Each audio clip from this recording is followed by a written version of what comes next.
आज से तकरीबन 4500 साल पहले इजिप्ट में दुनिया का एक ऐसा अजूबा बनाया गया जो आज भी दुनिया को हैरान कर देता है। मैं बात कर रहा हूँ the great pyramid of Giza की। ये बिल्डिंग तकरीबन 4000 सालों तक दुनिया की सबसे ऊंची बिल्डिंग कंसीडर की जाती रही है, क्योंकि इसकी हाइट ऑलमोस्ट 147 मीटर और इसका वेट लगभग 6 मिलियन टन था। और अगर हम इसे कंपेयर करें आज की सबसे टॉलेस्ट बिल्डिंग यानी कि बुर्ज खलीफा से, तो बुर्ज खलीफा का वेट सिर्फ और सिर्फ 5 लाख टन ही है। लेकिन इतना बड़ा स्ट्रक्चर उस दौर में जब कोई भी मॉडर्न टेक्नोलॉजी नहीं थी, किस तरह बना होगा? क्योंकि उस वक्त ना तो व्हील्स इजाद हुए थे, ना ही क्रेन्स थी और ना ही आज की तरह की मॉडर्न मशीन्स।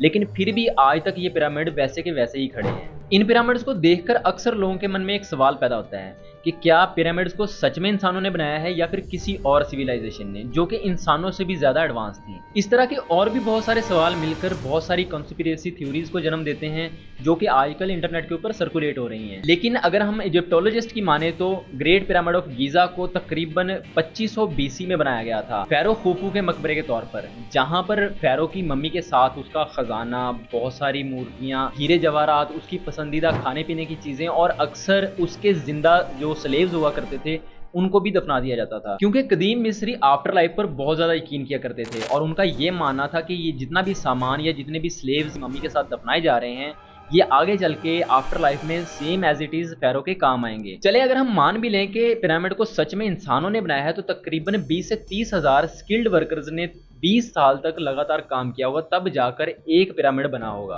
क्योंकि सिर्फ और सिर्फ एक पिरामिड को बनाने के लिए तकरीबन 55 lakh ton limestone, 8000 ton granite और 5 लाख टन मोटार यूज किया गया है। मोटार गारे को बोलते हैं। और जो मोटार उस दौर में पिरामिड को बनाने के लिए इस्तेमाल किया गया था, वो आज तक इंसान रिक्रिएट नहीं कर पाए हैं। इसके अलावा तीनों पिरामिड्स का डिजाइन इतना ज्यादा एक्यूरेट है कि ये सभी डायरेक्शन यानी कि साउथ, ईस्ट, नॉर्थ और वेस्ट में बिल्कुल अलाइंड है। और इसमें सिर्फ और सिर्फ 1/15 ऑफ डिग्री का फर्क है, जो कि कैलकुलेट करने पर ही नोटिस होता है। और ये पिरामिड उस दौर में बनाए गए थे जब मॉडर्न टेक्नोलॉजी और इस तरह के टूल्स थे ही नहीं। कि कुछ लोग पिरामिड्स को एलियंस के साथ जोड़ते हैं, कुछ लोग इसको दूसरी दुनिया का दरवाजा बताते हैं और कुछ लोग इसको पावर का सोर्स बताते हैं। अब ये एक टॉम था, दूसरी दुनिया का दरवाजा या फिर एलियंस की क्रिएशन, ये आप लोग मुझे कॉमेंट में बताइएगा।